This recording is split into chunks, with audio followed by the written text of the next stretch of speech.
தமிழ் படிக்க தெரியாது, அட்ரஸ் எதுவும் போட்டு படிச்சு சொல்லுங்க. 66 பரலோகம் 10வது தெரு எதிர் வீட்டுக்கு அருகே சரி, வெள்ளை நிற பெயிண்ட் அடித்த கருப்பு வீட்டிற்கு அருகே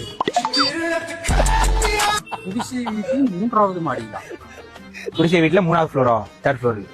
இப்ப குடிசை வீடுன்னு சொல்லுவீங்க, அதுல எப்படி 3வது ஃப்ளோர் வரும்? என்னங்க எனக்கு ஒண்ணுமே புரியலையா. அடையாளம் யார் அடையாளம்? அந்த ஆளோட அடையாளம்.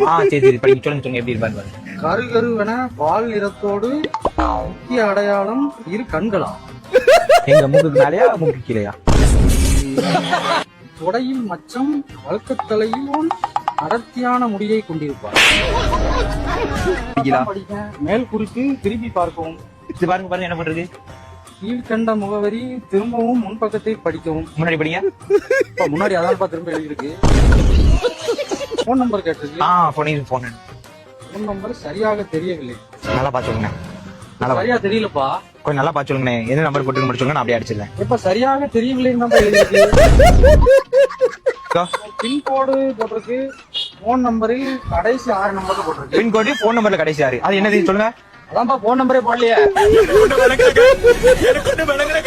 பின்கோடு போன் நம்பரில் கடைசி 6 எண்ணு போட்டிருக்கு. அதான் அப்ப போன் நம்பர்ல கடைசி 6 நம்பர் மட்டும் சொல்லுங்க. போன் நம்பரே எழுதலையே.